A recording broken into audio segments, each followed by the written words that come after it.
Hello everyone, Tanya Sharma this side. So from today हम लोग एक न्यू सीरीज चालू कर रहे हैं जिसका नाम है चाइल्ड डेवलपमेंट एंड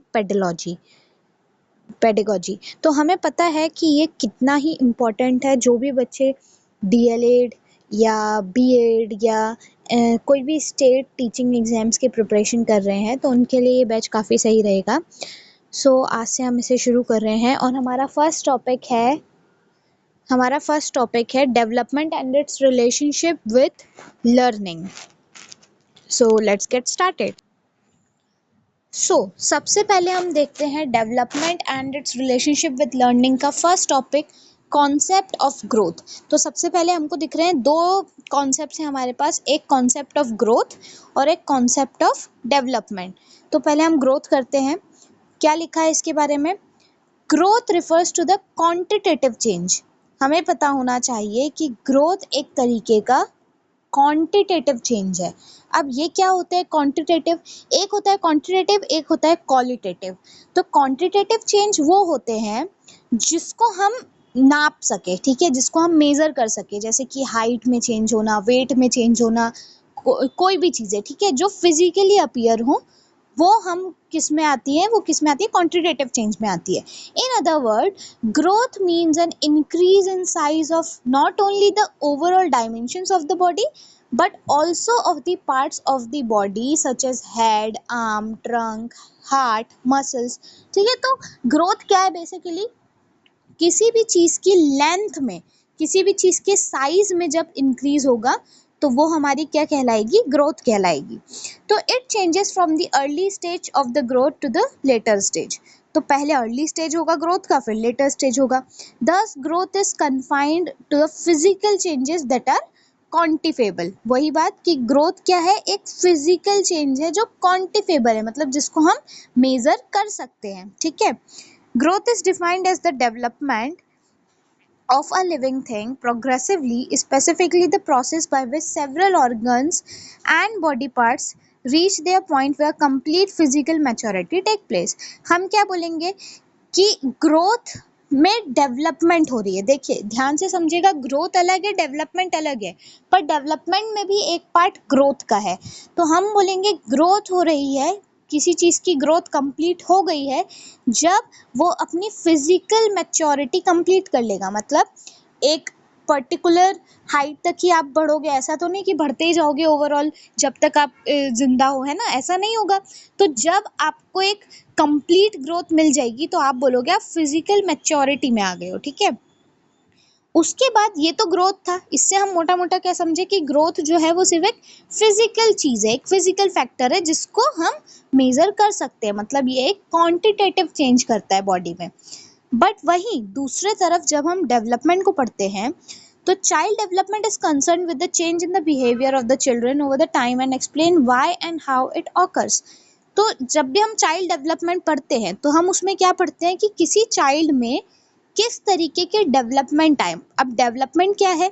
जैसे ग्रोथ में सिर्फ फिजिकल डेवलपमेंट्स हमको देखने को मिल रहे थे, बल्कि असल में जो डेवलपमेंट है उसमें हमको चाइल्ड के बिहेवियर में भी अगर कुछ चेंज दिख रहा है, ठीक है, तो उसको भी हम क्या बोलेंगे? डेवलपमेंट। मतलब ये मेजर हम नहीं कर सकते ऑब्वियसली, तो ये सारी चीज़ें क्या रहेंगी? हमारी डेवलपमेंट रहेगी। जैसे कि ओवर द टाइम जब बच्चा छोटा है और फिर जब बच्चा धीरे धीरे बड़ा हो रहा है तो उसके बिहेवियर में, उसके वे ऑफ थिंकिंग में जो चेंजेस आएंगे उसको हम बोलेंगे डेवलपमेंट, ठीक है। और जैसे ऊपर वाला क्वांटिटेटिव था, ये वाला क्या रहेगा? क्वालिटेटिव, यानी ये क्वालिटी बताएगा, ठीक है। अब it refers to the function of non organic changes. इसमें कौन से फंक्शंस होंगे? नॉन ऑर्गेनिक, मतलब इसमें ऑर्गन्स का कोई रिलेशन नहीं है, ठीक है। डेवलपमेंट में भी defined as the progressive series of orderly coherent changes. The term progressive signifies that changes are directional, that they lead forward rather than backward. Orderly and coherent suggests that there is definite relationship between the changes taking place and those that precede or will follow them। क्या बोल रहा है यहाँ पे ये कि development एक progressive series है, और एक चीज बहुत इंपॉर्टेंट जो आपको ध्यान रखनी है, ऑर्डरली, ठीक है। डेवलपमेंट कैसा होता है? ऑर्डरली होता है। तो ये क्वेश्चन अगर आए कि डेवलपमेंट ऑर्डरली है, एक सीक्वेंस में है या नहीं है, तो आपको याद रखना है कि डेवलपमेंट जो है वो सीक्वेंस में होता है। और कैसे सीक्वेंस में होता है? फॉरवर्ड डायरेक्शन में। ऐसा नहीं होगा कि बैकवर्ड डायरेक्शन में कभी कोई चीज हो रही है कि पहले तुम्हारी हाइट बड़ी थी अब छोटी हो गई, या पहले तुम ज्यादा मैच्योर थे अब कम मैच्योर हो गए, ऐसा नहीं होता है ना। बैकवर्ड नहीं जाता कभी, हमेशा फॉरवर्ड डेवलपमेंट होता है। उसके बाद development represent changes in an organism from its origin to its death. और डेवलपमेंट, जब कोई बच्चा पैदा हुआ, जब कोई ओरिजिन फॉर्म हुआ, वहां से लेके डेथ तक कुछ ना कुछ डेवलपमेंट होती ही रहती है। मतलब हर एज में हम कुछ ना कुछ नया सीखते ही हैं, ठीक है। अब उसके बाद मैच्योरिटी क्या है? फिर कॉन्सेप्ट ऑफ मैच्योरेशन क्या है? तो maturation refers to the change that follow an orderly sequence and are largely detected by the genetic blueprint which produce commodities in our growth and development। तो maturation वही है, जो चेंजेस हम follow कर रहे हैं एक ऑर्डरली सीक्वेंस में, हमें जो भी हमारे वे ऑफ थिंकिंग में जो भी चेंजेस आ रहे हैं वो एक ऑर्डरली सीक्वेंस में जब आ रहे हैं, ठीक है, तो उसको हम बोलेंगे मैच्योरेशन। और यूजुअली ये चेंजेस जेनेटिक ब्लूप्रिंट के अकॉर्डिंग होंगे। मतलब जैसा आपको बचपन से सिखाया जाएगा, जैसे आपके पापा की या उनके पापा की सोच होगी, वही सोच आगे आगे ट्रांसफर होती जाएगी, है ना। अब it refers to the potential trait that present at birth in the individual and are controlled by heredity। ठीक है, आगे चलते हैं। For example, most children can sit without support bye 7 months of age, stand with the support bye 8 months and walk by the 1 year। अब हम देखेंगे sequence सब में सेम चलेगा। एक बच्चा जो है वो बिना किसी सपोर्ट के बैठना सीख जाएगा 7 month तक की एज में, खड़ा होना सीख जाएगा सपोर्ट के साथ 8 month की एज में, और वॉक करने लग जाएगा हमारा 1 year में, है ना। तो यूजुअली हम देखते हैं हर बच्चे का यही है कि 1 साल में वो चलने लगेगा, 7 महीने में बैठने लगेगा, 8 महीने में खड़ा होने लगेगा। तो ये ऑलमोस्ट सब बच्चों में सेम ही होता है। Once the underlying physical structure is sufficiently developed, proficiency is in these behavior require an adequate environment and little practice। तो जब एक बार हमारा फिजिकल स्ट्रक्चर सही से हो जाए, सफिशिएंटली डेवलप हो जाए, अगर फिजिकली हम सफिशिएंटली फिट हो जाए, तो उसके बाद बाकी जो चीज़ें हैं वो किसके अकॉर्डिंग काम करेगी? एनवायरनमेंट के अकॉर्डिंग और लिटिल प्रैक्टिस के अकॉर्डिंग। मतलब अब जब बच्चा एक बारी अच्छे से बैलेंस बना लिया, उसने चलना सीख लिया, तो अब धीरे धीरे प्रैक्टिस करते करते करते वो परफेक्ट हो जाएगा उस चीज़ में, है ना। अब the special efforts to accelerate this behaviour do not help if the infant is maturationally not ready. तो अब क्या बोल रहा है ये कि अगर हम एफर्ट्स उस पर करते जा रहे हैं, ठीक है, हम बच्चे को बहुत सारी प्रैक्टिस करा रहे हैं चलाने की, बिठालने की, बट अगर उसमें मैच्योरेशन ही नहीं आया है, मतलब मैच्योर कैसे नहीं हुआ है? उसको अच्छे से न्यूट्रिशन नहीं मिला है, या हर बच्चा अपने अपने लेवल पे ग्रो करता है, तो अगर वो उसमें अभी मैच्योरेशन आया ही नहीं है तो वो रेडी नहीं होगा, आप कितना भी उसमें स्पेशल एफर्ट्स डाल लो, है ना। अब ग्रोथ और डेवलपमेंट के बीच का डिफरेंस बिटवीन हमको बहुत हालांकि क्लियर ही है, फिर भी हम देख लेते हैं थोड़ा सा। ग्रोथ में हमको ज़्यादातर बातें कैसी है? फिजिकली, फिजिकल चीज़ों पे ज़्यादा फोकस किया जा रहा है ना। फिजिकल साइज में डेवलप होना, मेजरेबल है, ये ऑब्जर्वेबल है, ग्रोथ हमको दिखेगी, ऑब्जर्व हम कर पाएंगे, है ना। और मैच्योरिटी के बाद रुक जाएगी ग्रोथ, और ये एक तरीके का क्वांटिटेटिव चेंज है। वहीं अगर हम बात करें डेवलपमेंट की, तो change in form, shape and function. तो ये फॉर्म में भी चेंज होगा, शेप में भी और फंक्शन में भी। हमेशा ऑब्जर्वेबल और मेजरेबल नहीं होगा, चलता रहेगा थ्रू आउट द लाइफ, और ये एक तरीके का क्वालिटेटिव चेंज है। यही सारी बातें हम ऊपर करके आए हैं अभी। अब factors influencing growth and development. अब कौन से ऐसे फैक्टर्स हैं जो ग्रोथ को, डेवलपमेंट को कम या ज़्यादा करते हैं, है ना। तो from the moment the life starts in the mother's womb, a person's growth and development are shape by various factor.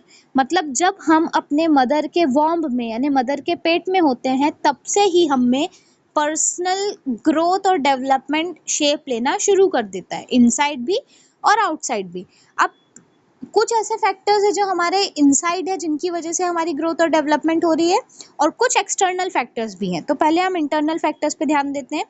पहला है हेरिडिटी फैक्टर। मतलब आपको अपने पेरेंट्स से जीन किस तरीके के मिले हैं, आपकी हेरिडिटी कैसी है ना। दूसरा बायोलॉजिकल और कॉन्स्टिट्यूशनल फैक्टर की आपकी बायोलॉजिकल बॉडी कैसी है ना, आपकी हाइट कैसी है, आपके इंटरनल ऑर्गन्स कैसे हैं।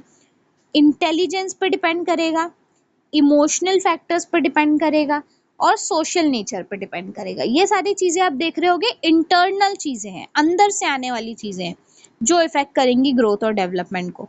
वहीं अगर एक्सटर्नल फैक्टर्स देखें तो एनवायरनमेंट इन द वॉर्म ऑफ मदर, मदर के पेट में कैसा आपको एनवायरनमेंट मिलता है। जैसे अगर मदर ने सफिशिएंट वाटर नहीं पिया या सफिशिएंट न्यूट्रिशन गेन नहीं किए तो हो सकता है वो आपकी बॉडी में भी इफेक्ट डाले, है ना। और दूसरा, जब आप पैदा हो गए तो उसके बाद जो एनवायरनमेंट आपको मिलेगा उस पे भी चीजें काफी ज्यादा डिपेंड करती है ना। जैसी संगति वैसी रंगति। उसके बाद ये क्या है, वही फैक्टर्स जैसे 4 टाइप्स दिए हुए हैं, वो मैं दोबारा नहीं अब रिपीट कर रही। उसके बाद क्या है, sensitive periods for development. Development के लिए सबसे सेंसिटिव पीरियड्स क्या होते हैं। तो some periods in life of the child are crucial for the development and learning. During this period, if the child has favorable experience, her development will be fostered. क्या बोल रहा है ये कि कुछ ऐसे पीरियड्स होते हैं किसी चाइल्ड के लाइफ में जो बहुत ही ज़्यादा क्रूशियल होते हैं डेवलपमेंट के लिए और लर्निंग के लिए। इस पीरियड में अगर चाइल्ड को फेवरेबल एक्सपीरियंस नहीं दिया गया तो उसमें डेवलपमेंट नहीं होगा। तो if in these period experience are unfavorable, development suffers. These period when a child is particularly sensitive to the condition in her environment are refers to as critical period, और इसी period को हम क्या कहते हैं, critical period या sensitive period। तो a critical or sensitive period is that time in the life when an environment influence has the greatest impact on the development of the child। और इसको क्यों कहा जा रहा है critical period, क्योंकि इस टाइम पीरियड में जो environment है वो सबसे ज़्यादा किसी child को influence करता है, ठीक है। अब आगे देखते हैं। ठीक है, ये वही बातें ये मैं रिपीट नहीं कर रही हूँ, आप रीड कर लीजिएगा। For example, a child begins to speak only when he is able to control the movement of the tongue, lips and vocal cords and the brain has developed further. That is the child must be biological ready to speak. वही बात हो रही है कि अगर जैसे किसी child को बोलना सिखाना है हमको, तो हम कितना भी माथा फोड़ लें कुछ नहीं होगा जब तक वो अपना कंट्रोल नहीं सीख लेता टंग पे, लिप्स पे और अपनी वोकल कॉर्ड्स पे, है ना, और बाद में ब्रेन में। तो इसका मतलब ये हुआ कि अगर चाइल्ड को बोलना है तो उसको बायोलॉजिकली रेडी होना होगा स्पीक करने के लिए, राइट। उसके बाद development and its relationship with learning. तो डेवलपमेंट एंड लर्निंग, इनका क्या रिलेशनशिप है आपस में, are intricately connected process that spans an individual's life span। बहुत एक दूसरे पे डिपेंडेंट है, बेसिकली अच्छे से कनेक्टेड है। Relationship between development learning is cyclical and dynamic where each influence and shape the other. Cyclical है, डायनेमिक है, दोनों एक दूसरे को इन्फ्लुएंस कर रहे हैं। मतलब अगर डेवलपमेंट हुआ है तो उसका रिलेशनशिप लर्निंग से कैसे है कि अगर तुमने डेवलपमेंट किया है तो ही तुम लर्न कर पाओगे, और अगर तुम लर्न कर रहे हो मतलब तुम में डेवलपमेंट हो रहा है ना।